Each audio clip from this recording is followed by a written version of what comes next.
78वां अध्याय दंतवक्त्र और विदुरथ का उद्धार तथा तीर्थ यात्रा में बलराम जी के हाथ से सूत जी का वध। श्री सुखदेव जी कहते हैं, परीक्षित, शिशुपाल साल और पौंड्रक के मारे जाने पर उनकी मित्रता का ऋण चुकाने के लिए मूर्ख दंतवक्त्र अकेला ही पैदल युद्ध भूमि में आधमका। वह क्रोध के मारे आग बबूला हो रहा था। शस्त्र के नाम पर उसके हाथ में एकमात्र गदा थी, परंतु परीक्षित लोगों ने देखा कि वह इतना शक्तिशाली है कि उसके पैरों की धमक से पृथ्वी हिल रही है। भगवान श्री कृष्ण ने जब उसे इस प्रकार आते देखा तब झटपट हाथ में गदा लेकर वे रथ से कूद पड़े। फिर जैसे समुद्र के तट की भूमि उसके ज्वार भाटे को आगे बढ़ने से रोक देती है, वैसे ही उन्होंने उसे रोक दिया।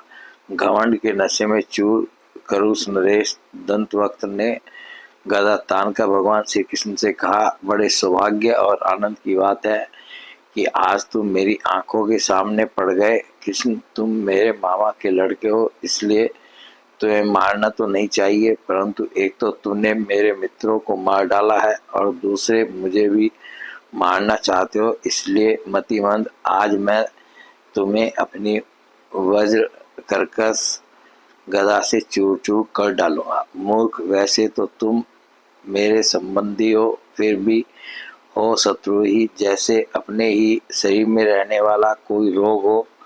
मैं अपने मित्रों से बड़ा प्रेम करता हूँ, उनका मुझ पर ऋण है। अब तुम्हें मारकर ही मैं उनके ऋण से उऋण हो सकता हूँ। जैसे महावत अंकुश से हाथी को घायल करता है, वैसे ही दंतवक्त्र ने अपनी कड़वी बातों से श्री कृष्ण को चोट पहुंचाने की चेष्टा की और फिर वह उनके सिर पर बड़े वेग से गदा मारकर सिंह के समान गरज उठा। रणभूमि में गदा की चोट खाकर भी भगवान श्री कृष्ण टस से मस न हुए। उन्होंने अपनी बहुत बड़ी कौमोद की गदा संभालकर उससे दंतवक्त्र के वक्षस्थल पर प्रहार किया। गदा की चोट से दंतवक्त्र का कलेजा फट गया। वह मुंह से खून उगलने लगा। उसके बाल बिखर गए, भुजाएं और पैर फैल गए। निदान निष्प्राण होकर वह धरती पर गिर पड़ा। परीक्षित, जैसा कि शिशुपाल की मृत्यु के समय हुआ था, सब प्राणियों के सामने ही दंतवक्त्र के मृत शरीर से एक अत्यंत सूक्ष्म ज्योति निकली और वह बड़ी विचित्र रीति से भगवान श्री कृष्ण में समा गई। दंतवक्त्र के भाई का नाम था विदुरथ। वह अपने भाई की मृत्यु से अत्यंत शोकाकुल हो गया। अब वह क्रोध के मारे लंबी लंबी सांस लेता हुआ हाथ में ढाल तलवार लेकर भगवान श्री कृष्ण को मार डालने की इच्छा से आया। राजेंद्र, जब भगवान श्री कृष्ण ने देखा कि अब वह प्रहार करना ही चाहता है, तब उन्होंने अपने छोरे के समान तीखी धार वाले चक्र से किरीट और कुंडल के साथ उसका सिर धड़ से अलग कर दिया। इस प्रकार भगवान श्री कृष्ण ने साल, उसके विमान शोभ, दंतवक्त्र और विदुरथ को, जिन्हें मारना दूसरों के लिए अशक्य था, मारकर द्वारकापुरी में प्रवेश किया। उस समय देवता और मनुष्य उनकी स्तुति कर रहे थे। बड़े बड़े ऋषि, मुनि, सिद्ध, गंधर्व, विद्याधर और वासुकी आदि महानाग, अप्सराएं, पितर, यक्ष, किन्नर तथा चारण उनके ऊपर पुष्पों की वर्षा करते हुए उनकी विजय के गीत गा रहे थे। भगवान के प्रवेश के अवसर पर पूरी खूब सजा दी गई थी और बड़े बड़े विष्णुवंशी यादव वीर उनके पीछे पीछे चल रहे थे। योगेश्वर एवं जगदीश्वर भगवान श्री कृष्ण इसी प्रकार अनेकों खेल खेलते रहते हैं। जो पशुओं के समान अविवेकी हैं, वे उन्हें कभी हारते भी देखते हैं, परंतु वास्तव में तो वे सदा सर्वदा विजयी ही है।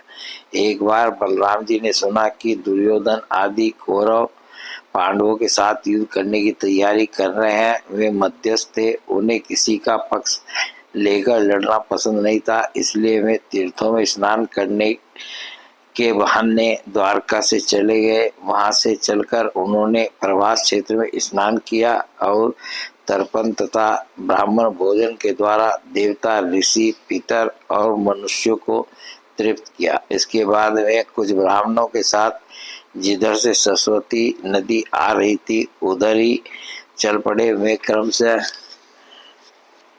पृथुदक, बिंदुसर, त्रितकूप, सुदर्शन तीर्थ, विशाल तीर्थ, ब्रह्म तीर्थ, चक्र तीर्थ और पूर्ववाहिनी, सरस्वती आदि तीर्थों में गए।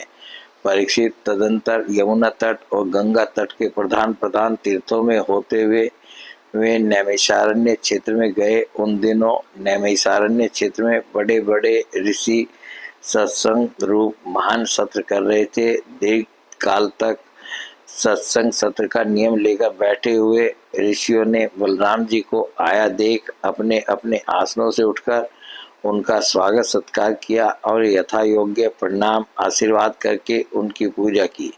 वे अपने साथियों के साथ आसन ग्रहण करके बैठ गए और उनकी पूजा अर्चा हो चुकी। तब उन्होंने देखा कि भगवान व्यास के शिष्य रोमहर्षण व्यास गद्दी पर बैठे हुए हैं। बलराम जी ने देखा कि रोमहर्षण जी सूत जाति में उत्पन्न होने पर भी उन श्रेष्ठ ब्राह्मणों से ऊंचे आसन पर बैठे हुए हैं और उनके आने पर न तो उठकर स्वागत करते हैं और न हाथ जोड़कर प्रणामी। इस पर बलराम जी को क्रोध आ गया। वे कहने लगे कि यह रोमहर्षण प्रतिलोम जाति का होने पर भी इन श्रेष्ठ ब्राह्मणों से तथा धर्म के रक्षक हम लोगों से ऊपर बैठा हुआ है, इसलिए यह दुर्बुद्धि मृत्यु दंड का पात्र है। भगवान व्यासदेव का शिष्य होकर इसने इतिहास, पुराण, अर्थशास्त्र आदि बहुत से शास्त्रों का अध्ययन भी किया है, परंतु अभी इसका अपने मन पर संयम नहीं है। यह विनयी नहीं उद्दंड है। इस अजितात्मा ने झूठ मूठ अपने को बहुत बड़ा पवित्र मान रखा है। जैसे नट की सारी चेष्टाएं अभिनय मात्र होती हैं, वैसे ही इसका सारा अध्ययन स्वांग के लिए है। उससे न इसका लाभ है और न किसी दूसरे का। जो लोग धर्म का चिन्ह धारण करते हैं परंतु धर्म का पालन नहीं करते, वे अधिक पापी हैं और वे मेरे लिए वध करने योग्य है इस जगत में। इसलिए मैंने अवतार धारण किया है। भगवान बलराम यद्यपि तीर्थ यात्रा के कारण दुष्टों के वश से भी अलग हो गए थे, फिर भी इतना कहकर उन्होंने अपने हाथ में स्थित कुश की नोक से उन पर प्रहार कर दिया और वे तुरंत मर गए। होनहार ही ऐसी थी। सूत जी के मरते ही सब ऋषि मुनि हाय हाय करने लगे। सबके चित्त खिन्न हो गए।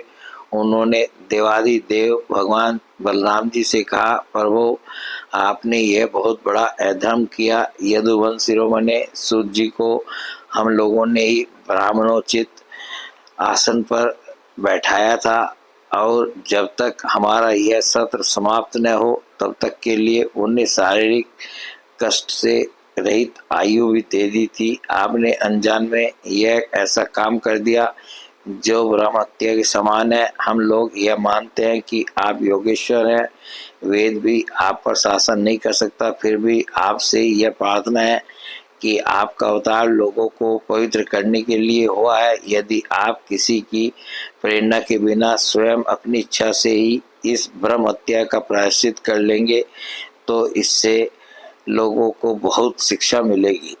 भगवान बलराम ने कहा, मैं लोगों को शिक्षा देने के लिए, लोगों पर अनुग्रह करने के लिए ही इस ब्रह्म हत्या का प्रायश्चित अवश्य करूंगा। अतः इसके लिए प्रथम श्रेणी का जो प्रायश्चित हो आप लोग उसी का विधान कीजिए।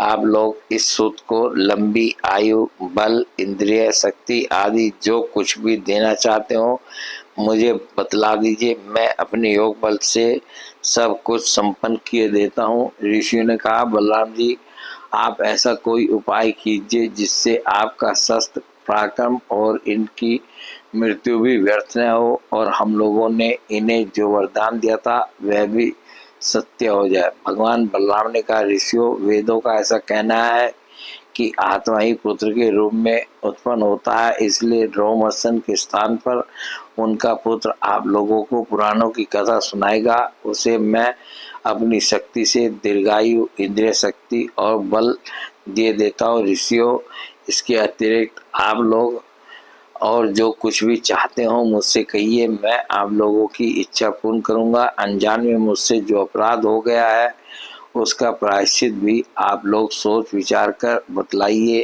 क्योंकि आप लोग इस विषय के विद्वान हैं।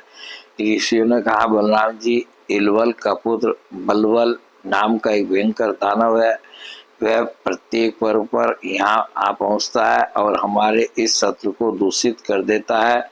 यदुनंदन, वह यहाँ आकर पीप, खून, विष्ठा, मूत्र, शराब और मांस की वर्षा करने लगता है। आप उस पापी को मार डालिए, हम लोगों की यह बहुत बड़ी सेवा होगी। इसके बाद आप एकाग्र चित्त से तीर्थों में स्नान करते हुए 12 महीनों तक भारतवर्ष की परिक्रमा करते हुए विचरण कीजिए, इससे आपकी शुद्धि हो जाएगी। 19वां। बोले भगवान श्री कृष्ण की जय।